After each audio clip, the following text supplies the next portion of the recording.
नमो अरिहन्ताणं नमो सिद्धाणं नमो आयर्याणं नमो वज्रायाणं नमो लोये सव्वसाहुणं मङ्गलं भगवान् वीरो मङ्गलं गौतमो गणी मङ्गलं कुन्दकुन्दार्यो जैनधर्मोऽस्तु मङ्गलम् सर्वमङ्गलमाङ्गल्यं सर्वकल्याणकारकं प्रधानं सर्वधर्माणां जैनं जयतु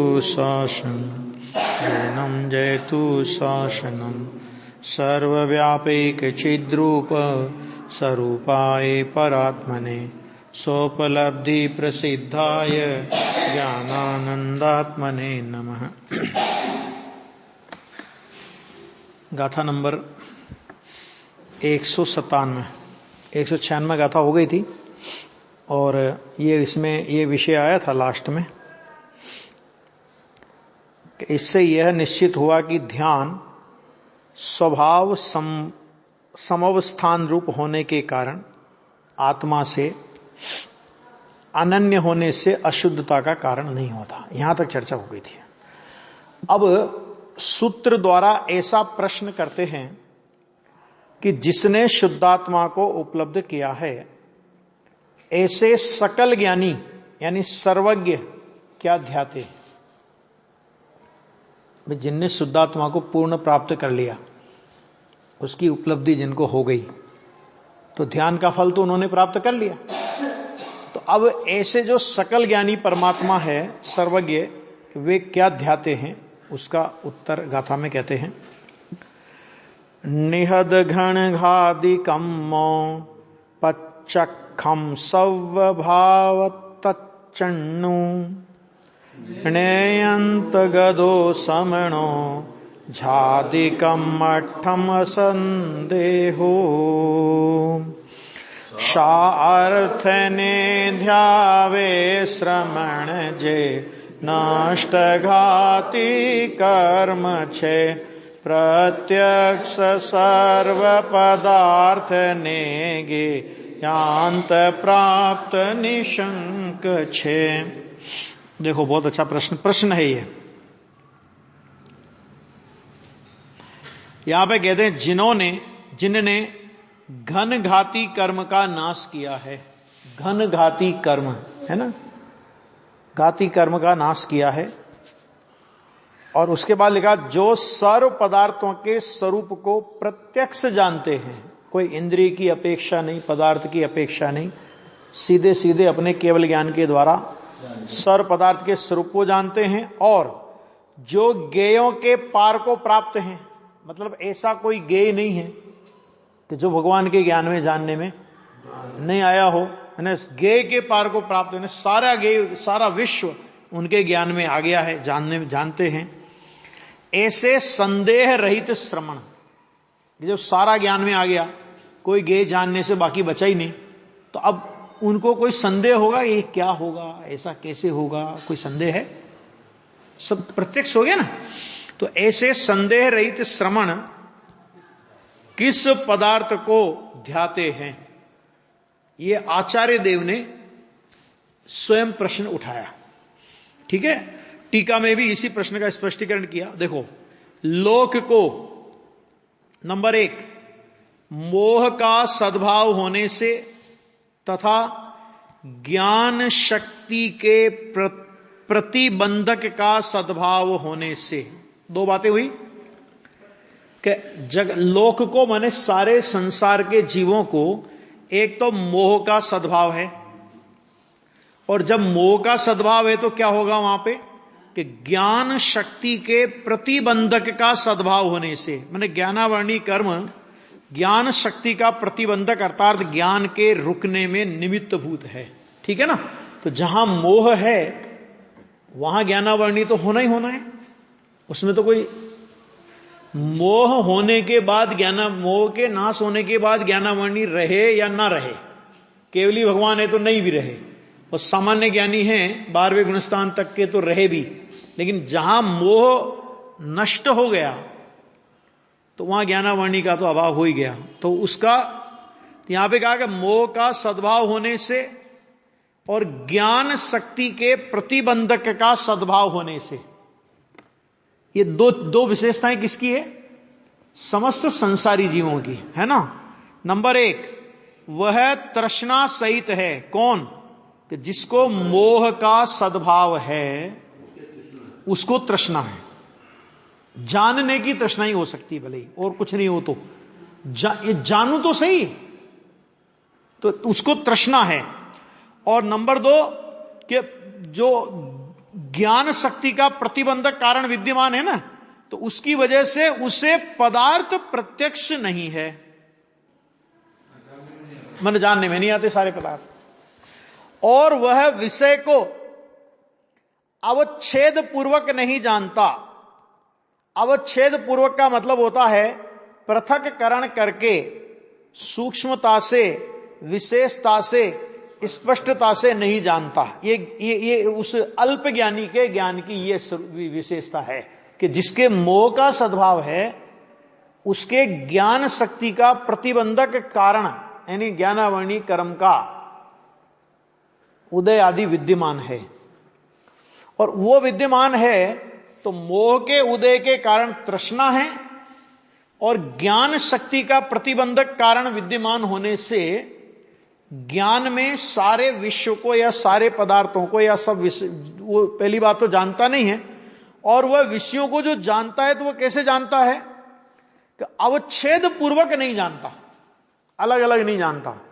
भूतकाल की पर्याय, भविष्यकाल की पर्याय, वर्तमान काल की पर्याय, है ना। ये अलग अलग जीव, एक स्कंद में अनंत अनंत परमाणु, सबको ये अलग अलग वो नहीं जानता है। केवल ही भगवान जैसे सब पदार्थों को अपने भूत वर्तमान भविष्य काल की पर्यायों सहित, अनंत गुणों सहित, प्रदेशों सहित और सबको पृथक पृथक जानते हैं। केवल ज्ञान की ये विशेषता है।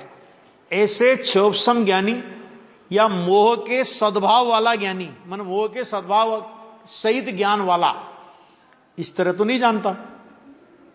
लोक, वह लोक अभिलषित।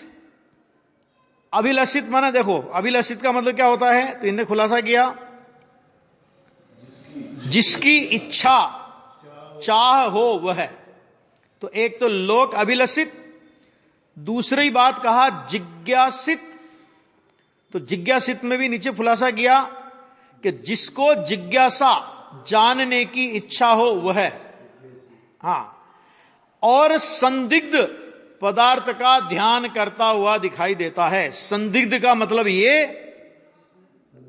कि संदेह हो जिसमें, संदिग्ध माने जिसमें संदेह हो अथवा संशय हो, ये ज्ञान की उसकी विशेषता है कि वो तो उसका ध्यान करता हुआ दिखाई देता है। वो तो हमें समझ में आती है कि भाई जिसको पूरा ज्ञान नहीं है, जिसको मोह का सद्भाव है, मोह का सद्भाव होने से तृष्णा है, ज्ञान पूरा नहीं होने से संपूर्ण पदार्थ को नहीं जानता, तो उसे किसी पदार्थ को जानने की जिज्ञासा हो, है ना, उसको किसी पदार्थ को जानने की अभिलाषा हो, वो संदिग्ध पदार्थ का ध्यान करता हुआ दिखाई दे कि ये बात तो समझ में आती है हमको, वहां तक तो कोई समस्या नहीं। परंतु घनघाती कर्म का नाश किया जाने से, घनघाती कर्म, घाती कर्म कौन से? ज्ञानावणी, दर्शनावणी, मोहनी और अंतराय, है ना। तो ये द्रव्य कर्म का, कि सच में तो भाव कर्म का नाश किया और द्रव्य कर्म अकर्म रूप परिणमित हो गए, तो उन्हें द्रव्य कर्म का नाश किया ऐसा कहने में आता है।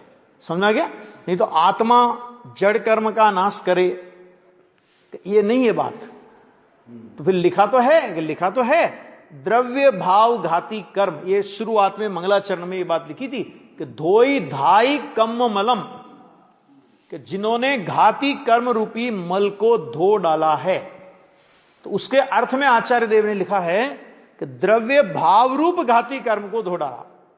तो भाव घाती कर्म क्या है? कि मोह राग द्वेष और ज्ञान दर्शन वीर्य की अपूर्णता, ये भावघाती कर्म है। और जब इनका अभाव होता है तो निमित्त रूप में द्रव्यघाती कर्म जो थे वे अकर्म रूप हो जाते हैं। मतलब उनकी पहले कौन सी पर्याय थी? उनकी कर्म रूप पर्याय थी, ज्ञानावाणी रूप, दर्शनावाणी रूप, मोहनी रूप, अंतराय रूप। अब जब इधर उस विकार का और अपूर्णता का नाश हुआ तो उधर उन कर्मों में क्या हुआ कि वो जो कर्म रूप दशा थी वो अकर्म रूप दशा हो गई। तो उस कर्म की अकर्म रूप दशा होने का नाम अनुपचरित असद्भूत व्यवहार नय से आत्मा ने द्रव्यघाती कर्म का नाश किया, ऐसा कहने में आता है। द्रव्यघाती कर्म का नाश किया, यह अनुपचरित असद्भूत व्यवहार नय का कथन है। क्यों? क्योंकि कर्म आत्मा की द्रव्य गुण पर्याय की सत्ता में नहीं है, बाहर की चीज है, इसलिए असद्भूत है ना। लेकिन आत्मा के साथ एक क्षेत्रावकाश संबंध वाले हैं, जैसे अन्य पदार्थ, जैसे धन, रुपया, पैसा आदि, ये जो अन्य पदार्थ है ना जो आत्मा के साथ जिनका अत्यंत भिन्न, तो उसकी अपेक्षा से उनकी निकटता है कर्म की, इसलिए उनको अनुपचरित कहा। बराबर। तो ये यहां पे कहा कि नाश किया होने से, तो उन्होंने तो नाश कर दिया, मोह का भी नाश कर दिया, घाती कर्म का सबका नाश हो गया। तो मोह का अभाव होने के कारण, अब नंबर 1 पॉइंट इसके साथ जोड़ो, इस नंबर 1 के साथ ये नंबर 1 जोड़ो कि मोह का अभाव होने के कारण तृष्णा नष्ट हो गई है। मोह का अभाव हुआ तो क्या हुआ? अब तृष्णा नहीं रही, क्योंकि तृष्णा ये मोह का परिणाम है। अब इसमें एक बात देखो कि जो प्रकरण यहां पर ले रहे हैं वो जानने का प्रकरण है, तो जानने की तृष्णा ये भी मोह का कार्य है। ख्याल में है क्या?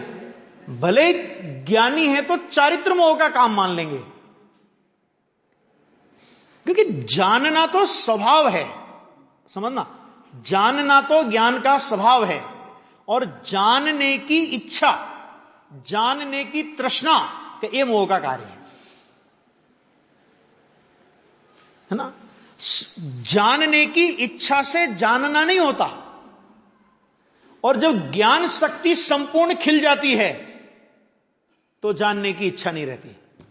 गजब बात है, जिसको जानने की इच्छा है उसे पूरा जानना नहीं होता, और जिसे पूरा जानना होता है उसे जानने की इच्छा नहीं रहती, है कि नहीं। तो वो यहां पे कह रहे हैं कि मोह का अभाव होने से तो उनकी तृष्णा नष्ट हो गई है, और ज्ञान शक्ति के प्रतिबंधक का अभाव होने से समस्त पदार्थों का स्वरूप प्रत्यक्ष है। दूसरे के साथ में दूसरा जोड़ ले कि ज्ञान शक्ति का प्रतिबंधक कारण हट गया तो संपूर्ण पदार्थों का स्वरूप प्रत्यक्ष है। हाथ पे रखे हुए आंवले की भांति कोई क्षेत्र और कोई काल की दूरी वो बाधा नहीं पहुंचा सकती कि बहुत दूर का है और बहुत लंबे काल की बात है तो भगवान को धुंधला धुंधला जानने में आता होगा। अपन होता कि नहीं होता, जैसे कल की कोई घटना हो तो अपने को एकदम फ्रेश याद रहती है, वो 2, 5, 10, 20 साल पुरानी बात हो तो अपन क्या बोलते, भैया धुंधली धुंधली याद आती है लेकिन पता नहीं क्या था, है कि नहीं। तो भगवान को भी ऐसा होता होगा ना। केवल ज्ञान में नहीं होता, अनंत काल पहले की बात जाने और आज की बात जाने तो उसमें कोई अंतर आता है कि नहीं। कि अरे भैया ज्ञान की संपूर्ण शक्ति खिल गई है ना। और प्रवचन सार के ज्ञान तत्व प्रज्ञापन अधिकार में जो शुरुआत में शुद्धोपयोग अधिकार के बाद ज्ञान अधिकार आया है ना, तो उस ज्ञान अधिकार में ये बहुत बातें लिखी है। यदि अनुत्पन्न और अनुत्पन्न और विनष्ट पर्यायों को केवल ज्ञान एक ही समय में युगपद न जाने तो उस ज्ञान को दिव्य कौन कहेगा। क्या मतलब कि जो पर्याय हो करके खत्म हो गई, अब तो वो पर्याय अनंत काल में कभी नहीं होगी ना, जो हो करके बीत गई, भूतकाल हो गया, तो वो भूतकाल तो अब कभी अनंत काल में नहीं आएगा। बराबर। वर्तमान की हो रही है, उसमें कोई किसी को समस्या नहीं है, समस्या है भूतकाल और भविष्य काल की। तो वो कह रहे कि अगर भूतकाल की माने जो उत्पन्न होकर के नष्ट हो गई है और भविष्य काल की माने जो पर्याय अभी उत्पन्न नहीं हुई है, यदि केवल ज्ञान में वे पर्याय वर्तमानवत प्रत्यक्ष ज्ञात नहीं होवे तो उस ज्ञान को दिव्य कौन कहेगा। आचार्य देव ने तो ऐसा लिखा कि केवल ज्ञान के लिए जो भी कहा जाए वो कम है। अब समस्या क्या है कि हम अपने माप से केवल ज्ञान का माप करते हैं। कहा अनंत काल के बाद अभी हुई नहीं है, अभी अनंत काल, अरे भैया नहीं हुई है, लेकिन उस पदार्थ में वो पर्याय होने की योग्यता पड़ी है कि नहीं? भविष्य में ये पर्याय इस पदार्थ की इस समय में होगी। ऐसी योग्यता किस समय पदार्थ में नहीं है ये बताओ, है ना? वो भले वो पर्याय तो स्व अवसर में होगी, जिसके लिए प्रवचन सार में स्वकाल लब्धि अथवा जन्म क्षण शब्द का प्रयोग किया है। तो वो पर्याय होगी अपने जन्म क्षण में, लेकिन अपने जन्म क्षण में होने पर भी अनादि अनंत काल की पर्यायों का पिंड वो द्रव्य है। क्या कहा? द्रव्य कैसा है? अनादि अनंत काल की पर्यायों का पिंड है। तो द्रव्य में हर समय तीनों काल की पर्यायों में वर्तमान पर्याय प्रकट रूप है, भूतकाल की पर्याय योग्यता रूप हो गई, मानो हो करके चली गई तो योग्यता रूप है, समझ में आ गया? और भविष्य काल की पर्याय शक्ति रूप है। बस स्व अवसर में उस शक्ति की व्यक्ति होती है। अब बोलो क्या हुआ इसमें? उस शक्ति की व्यक्ति होती है। तो अब किस समय पदार्थ में वो योग्यता नहीं पड़ी है ना? एक होती है कार्य की तत्समय की योग्यता। वो तत्समय की योग्यता तो वर्तमान प्रकट रूप है, कार्य रूप है। योग्यता की दृष्टि से देखो तो कारण रूप, और उसी को प्रकटता की दृष्टि से देखो तो कार्य रूप। समझ में आ गया? तत्समय की योग्यता, तो तत्समय की योग्यता की दृष्टि से उसको देखोगे तो वो उपादान कारण है, और प्रकटता की अपेक्षा से देखोगे तो वो कार्य है। एक ही समय की पर्याय उपादान भी है और उपादेय भी है। आ गया? देखने का एंगल है वहां तो। लेकिन जो भविष्य काल की पर्याय अभी नहीं आई, फिर उसमें इतना लिखा कि जो पर्याय वर्तमान में पदार्थ में विद्यमान नहीं है, अर्थात असत है, वे भी ज्ञान में सत हैं। ज्ञान में सत्य का मतलब क्या? कि ज्ञान में जानने में आ रही हो, नहीं जानने में आवे ऐसा नहीं होता। आ गया? इतना गजब का केवल ज्ञान का स्वरूप। यहां से तो क्रमबद्ध पर्याय का मंत्र निकला है। क्रमबद्ध पर्याय का मंत्र कहां से निकला? कि वस्तु में वैसी योग्यता। क्रमबद्ध पर्याय का की व्यवस्था तो यह है कि वस्तु में वैसी योग्यता पड़ी है, और जो क्योंकि अनादि अनंत काल में तीन काल के जितने समय हैं उतनी पर्याय हैं, और एक एक समय की एक एक पर्याय नक्की है। कोई इंद्र, अमिंद्र और जिनेंद्र भी हेर फेर नहीं कर सकते, अपनी पर्याय में नहीं कर सकते, दूसरों की पर्याय में नहीं कर सकते। आ गया? ऐसी व्यवस्था है। और इस व्यवस्था के साक्षी कौन है? कि केवल ज्ञानी परमात्मा, जिनेंद्र भगवान। कि जिनेंद्र भगवान से पूछ लो, अगर तुम्हें वस्तु की व्यवस्था की यह बात समझ में नहीं आती हो तो जिनेंद्र भगवान से पूछ लो। ये अनंतर पूर्व क्षणवर्ती पर्यायों का जो प्रवाह है, ये क्या है? ये किसको सिद्ध करता है? घड़ा बनने के पहले उसके अनंतर पूर्व क्षणवर्ती, उसके अनंतर पूर्व क्षणवर्ती, उसके अनंतर पूर्व क्षणवर्ती, उसके अनंतर पूर्व क्षणवर्ती, चलते जाओ। एक निश्चित क्रम में वो पर्याय आएंगी कि नहीं आएगी? कोई ऐसा कह सकता है कि भैया अभी तो रोटी की आवश्यकता है, अब आज क्या हुआ, गलती से अपन गेहूं पिसाना भूल गए, तो अपन ऐसा करते हैं कि रोटी पहले बना लो, गेहूं बाद में पिसा लेंगे। चलेगा ना ऐसा? है? रोटी बनने के पहले अनंतर पूर्व क्षणवर्ती पर्याय लोई होगी, लोई की अनंतर पूर्व क्षणवर्ती पर्याय गीला आटा होगा, गीला आटा का अनंतर पूर्व क्षणवर्ती पर्याय सूखा आटा होगा, सूखे आटे का अनंतर पूर्व क्षणवर्ती पर्याय गेहूं होंगे। इस क्रम से आएगी ना वो। गेहूं से आटा, आटा से गीला आटा, गीला आटा से लोई, लोई से रोटी, ये क्रम आएगा। अब इस क्रम का उल्लंघन करो कि रोटी पहले बना लो, भाई पर्याय तो उसी की है ना, तो रोटी पहले बना ले, आटा गेहूं बाद में पिसा लेंगे, उसमें क्या तकलीफ है? क्रम, और वो भी नियमित। ये वस्तु की व्यवस्था है जो क्रमबद्ध पर्याय को सिद्ध करती है। इसकी साक्षी कौन है? कि केवल ज्ञानी परमात्मा। केवल ज्ञानी इसकी साक्षी। केवल ज्ञानी क्रमबद्ध पर्याय के कर्ता नहीं है, ज्ञाता है। उनकी साक्षी गवाही है वो। अब गवाही में केवल ज्ञानी को खड़ा किया है, बोलो क्रमबद्ध पर्याय में। हां देखो, तो फिर क्या कहा कि समस्त पदार्थों का स्वरूप प्रत्यक्ष है उनको, तो बराबर है। अच्छा अब देखो, तथा गेयों का पार पा लिया है, माने ऐसा कोई गेय विश्व में ढूंढ के बताओ कि जो केवल ज्ञानी परमात्मा के ज्ञान में जानने से बाकी बच जाए। इधर ज्ञान पूरा है तो उधर गेय में भी जो प्रमेयत्वपना है, विश्व का कौन सा ऐसा पदार्थ है कि जिसमें प्रमेयपना नहीं है? प्रमेयपना है कि नहीं? हाँ? प्रमेयत्व गुण है कि नहीं?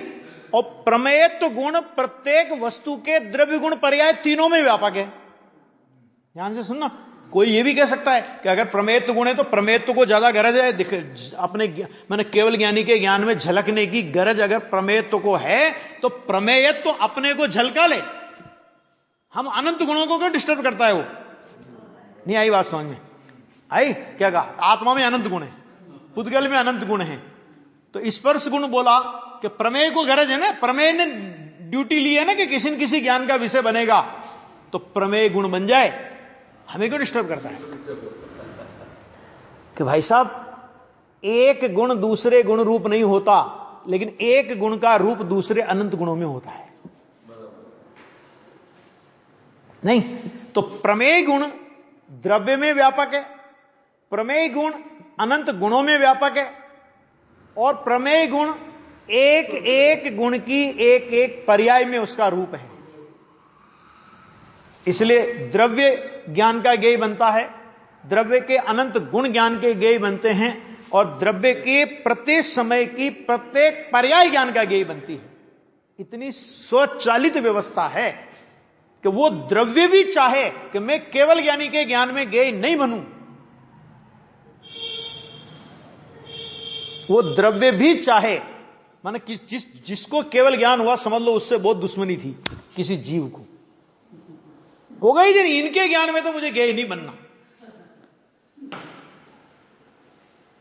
कि बेटा तेरी सत्ता अलोकाकाश में चली जाएगी ना,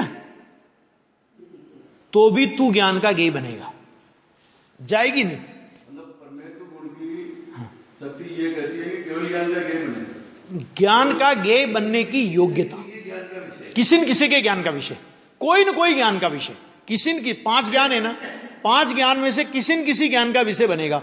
तो किसी ज्ञान का विषय बने चाहे नहीं बने, केवल ज्ञान का विषय तो बनेगा कि नहीं बनेगा? एक तो ये, और देखो ये तो प्रमेय की ओर से चर्चा की। समय सार में 15 नंबर की शक्ति है। देखो एक मिनट देखो जरा,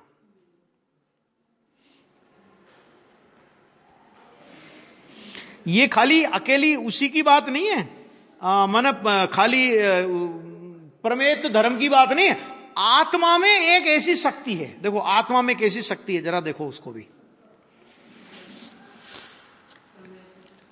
प्रमेय तो एक 15 नंबर की शक्ति है। अभी दिखाता हूं, 1 मिनट निकालता हूं इसमें से।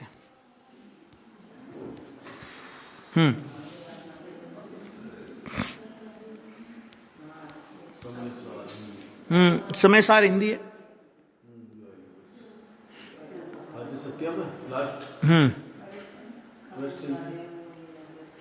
पेज नंबर बोलता हूं, पेज नंबर है 612।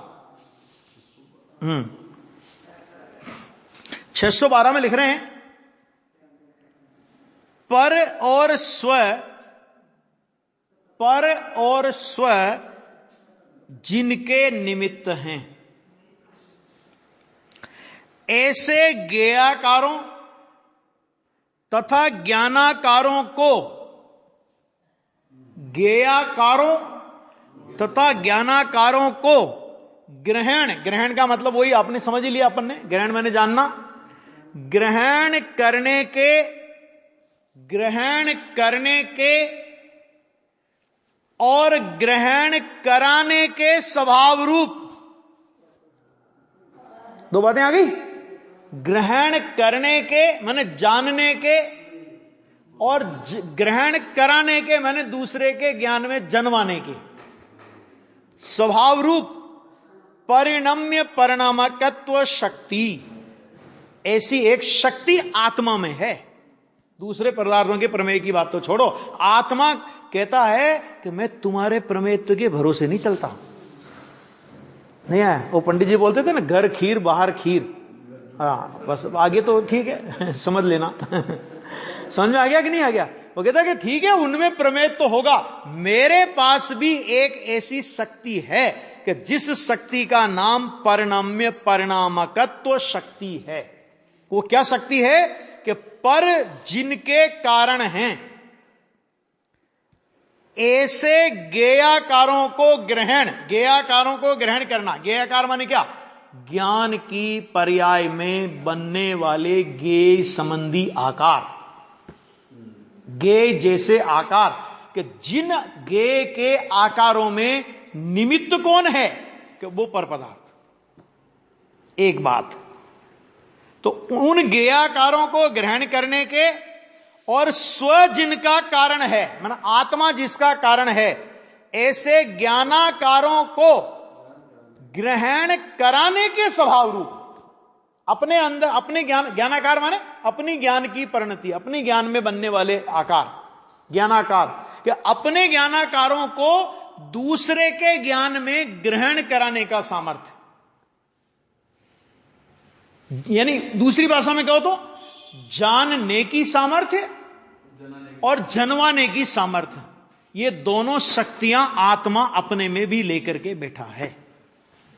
दूसरे में तो प्रमेय तो है ही, लेकिन दूसरे के गेयाकारों को ग्रहण करने की अर्थात जानने की शक्ति भी आत्मा के पास है। देखो उनमें तो प्रमेय तो है ही, ध्यान से सुनना, कि उनमें तो प्रमेय तो है ही, कि तभी तो वे ज्ञान के विषय बनते हैं।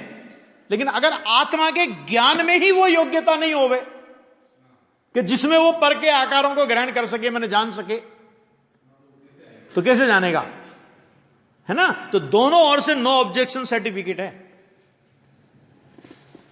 आ गया? आ गया? ये अरे इस पे तो गुरुदेव का प्रवचन बड़ा गजब का, बड़ा मस्त प्रवचन है। विशेष विशेष विशेष विशेष गुण, विशेष शक्ति है, ये पुद्गल में नहीं है। आ गया? फिर से देखो, गजब है गजब। पर जिनके कारण हैं ऐसे गेयाकारों को ग्रहण करने के और स्व जिनका कारण है ऐसा ज्ञानाकारों को ग्रहण कराने के स्वभाव रूप परिणम्य परिणामकत्व शक्ति। और ये दो शक्ति नहीं है, ये एक ही शक्ति है। बोलो आत्मा कोई दूसरों के भरोसे थोड़ी चलता। आत्मा के पास हो गया, मैं भी लेके बैठा हूं शक्ति अपनी, है ना? ये 47 शक्तियां हैं, एक एक शक्ति बहुत गजब गजब की शक्तियां हैं। देखो अभी अपना जो विषय चल रहा था, तो ये बात आ गई कि गेयों का पार पा लिया है, बराबर है ना? इस पर वो बात चली थी अपनी, ठीक है? अच्छा देखो, इसलिए भगवान सर्वज्ञ देव अभिलाषा नहीं करते। क्यों अभिलाषा नहीं करते? कि कोई बाकी नहीं बचा जिसको जानना बाकी हो। और यह भी ख्याल में आता है कि इसके अलावा कुछ नहीं है। नहीं, देखो ऐसा हो कभी कि अनंत गेयों को तो जान लिया, लेकिन यह पता नहीं हुआ उनको कि इनके अलावा और नहीं है, तो अभिलाषा हो सकती। लेकिन यह भी तो पता है उनको, तो मोह है ही नहीं। पहली बात मोह नहीं है, दूसरी बात अभिलाषा की गुंजाइश इसलिए नहीं है कि जो कुछ विश्व में है वो सब तो जाना ही, लेकिन यह भी तो जान लिया कि इसके अलावा कुछ नहीं है। नहीं आया नीरज, समझ में आया कि नहीं? हाँ, इसके अलावा कुछ नहीं है, यह भी जाना कि नहीं जाना? बोलो, ये भी जान लिया, तो अब अभिलाषा किसकी करे भैया मुकेश जी? इसके बाद भी करे, है ना? तो अभिलाषा नहीं करता, तृष्णा नष्ट हो गई। हाँ, अभिलाषा वो तो एक हेतु है ही, लेकिन एक दूसरा लॉजिक से भी विचार करें अपन, तो ख्याल में है ना कि इसके अलावा कुछ नहीं है। माने इस विश्व में इसके अलावा कुछ नहीं है, ये भी तो जानते हैं वो, परिपूर्ण जानकारी आ गई। अब किसकी अभिलाषा करें वो? और मोह नष्ट हो ही गया। अच्छा, फिर देखो, भगवान सर्वज्ञ देव अभिलाषा नहीं करते। अच्छा, जिज्ञासा क्यों नहीं करते? कि जिज्ञासा उसकी की जाती है जिसको नहीं जाना हो, जो गुप्त हो। पता नहीं क्या होगा भैया, पता नहीं क्या होगा भैया, पता नहीं क्या होगा भैया, है कि नहीं? तो वो कोई गुप्त है नहीं उनके ज्ञान में, इसलिए वे जिज्ञासा नहीं करते और संदेह नहीं करते। क्यों नहीं करते? संदेह क्यों करेंगे? क्योंकि सारी एक एक वस्तु का द्रव्य, गुण, पर्याय, प्रदेश, अरे जर्रा जर्रा तो जान लिया तुमने, क्या बाकी बचा कि जिसके लिए संदेह करेंगे? तब फिर कि ऐसा है, तब फिर उनके अभिलषित, जिज्ञासित और संदिग्ध पदार्थ कहां से हो सकता है? माने नहीं हो सकता, ये बात तो होगी नक्की। और यदि नहीं हो सकता, मैंने ऐसा है, तब फिर वे क्या ध्याते हैं? केवली भगवान के ध्यान तो कहा है ना, शुक्ल ध्यान काग्नि का, शुक्ल ध्यान का तीसरा चौथा पाया जो भी बोलते हैं कि नहीं, तो क्यों कहा? फिर किसको ध्याते हैं वे?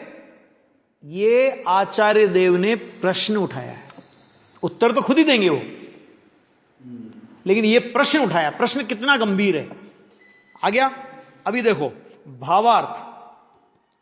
लोक के माने जगत के सामान्य जीव समुदाय के मोह कर्म का सद्भाव होने से वह तृष्णा सहित है।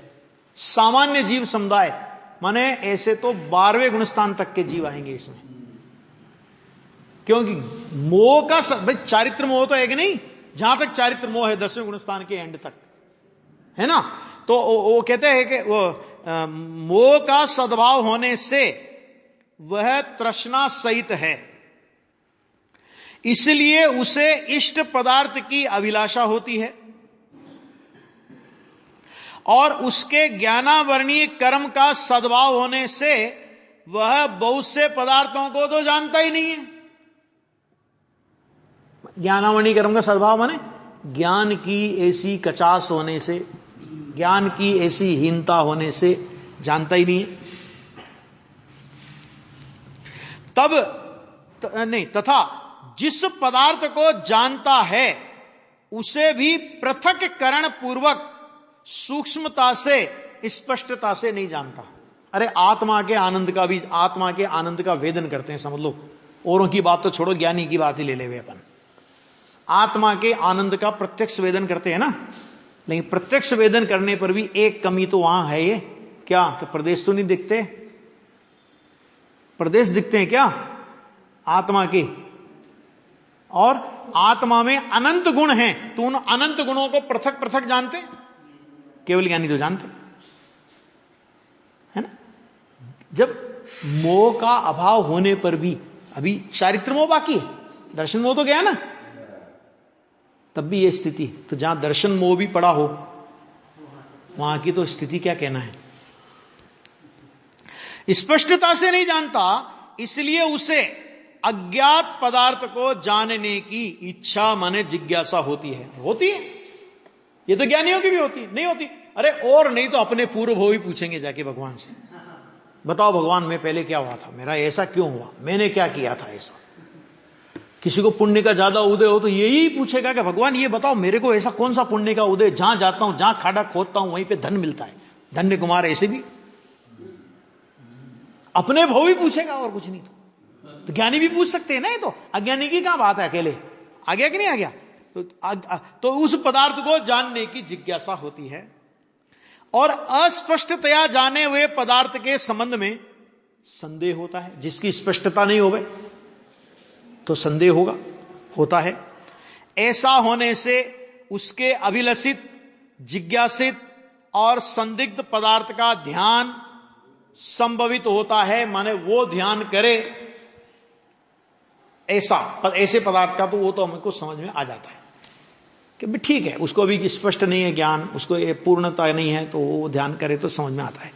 परंतु सर्वज्ञ भगवान के तो मोह कर्म का अभाव होने से वे तृष्णा रहित हैं, जानने की अब उनको तृष्णा नहीं है, इसलिए उनके अभिलाषा नहीं है। तृष्णा नहीं है तो अभिलाषा नहीं है। और उनके ज्ञानावरणीय कर्म का अभाव होने से वे समस्त पदार्थ को जानते हैं। कोई पदार्थ ऐसा नहीं कि जिसे नहीं जानते। आ गया?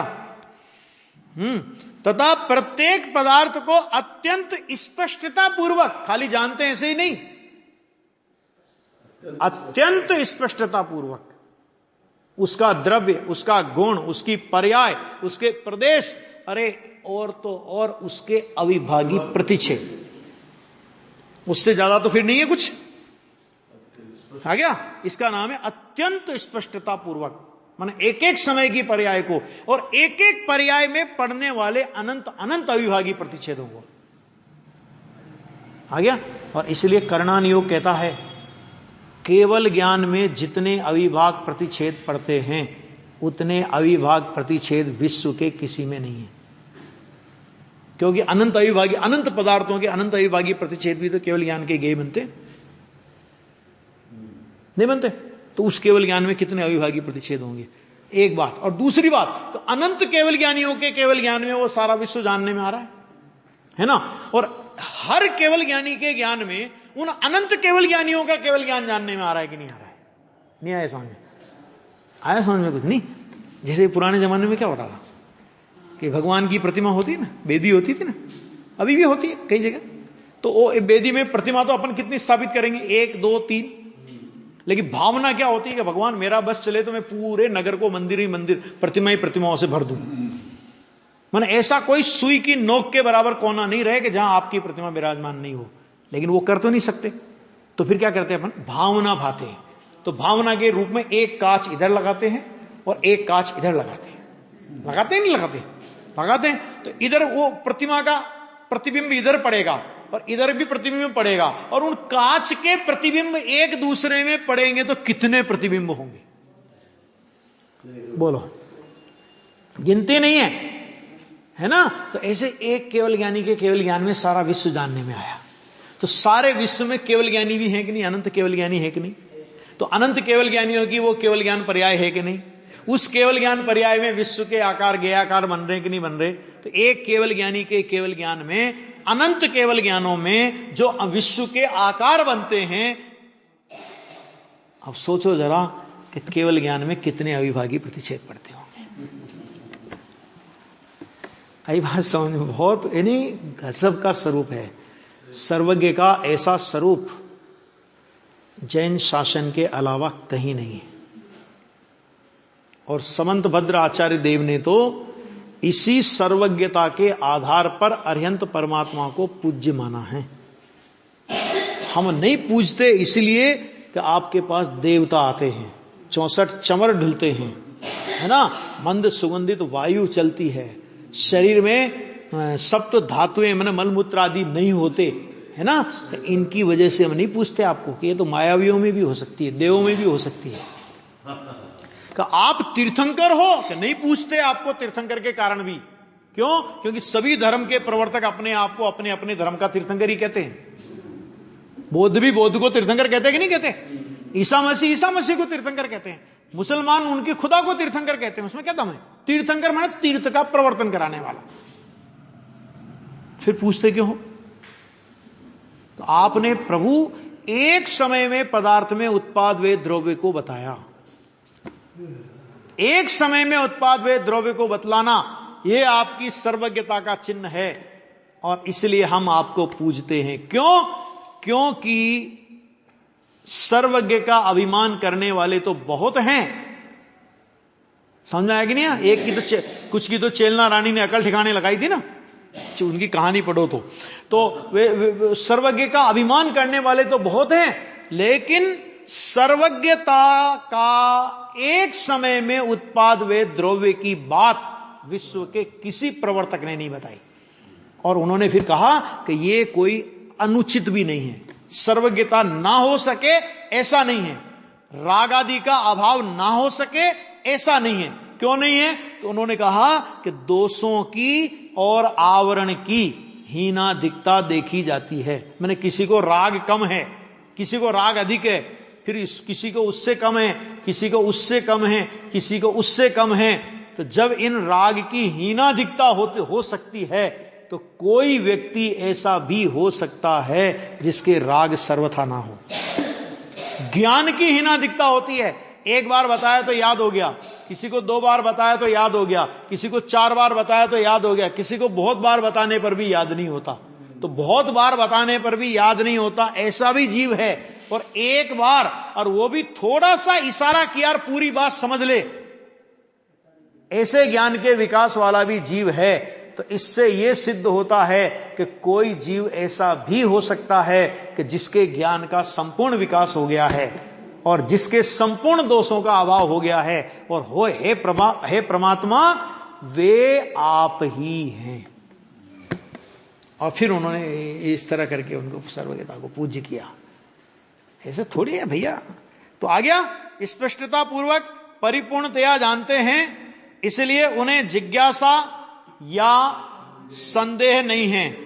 इस प्रकार उन्हें किसी पदार्थ के प्रति अभिलाषा, जिज्ञासा या संदेह नहीं होता, तब फिर उन्हें किस पदार्थ का ध्यान होता है। अब वो किस पदार्थ का ध्यान होता है वो बात अपन कल की गाथा में लेंगे। तो उसमें ये कहेंगे कि अब सूत्र द्वारा उपरोक्त गाथा के प्रश्न का उत्तर देते हैं कि जिसने शुद्धात्मा को उपलब्ध किया है वह सकल ज्ञानी में सर्वज्ञ आत्मा इस परम सौख्य का ध्यान करता है। काय का ध्यान करते हैं? बस आनंद में मगन रहते हैं, बस आनंद में मगन रहते हैं। इसका नाम ध्यान है। वहां माने ध्यान माने अपने आत्मा के आनंद में लीनता, अपने आत्मा के आनंद का उपभोग, इसका नाम ध्यान है। ये चर्चा कल की गाथा में आएगी।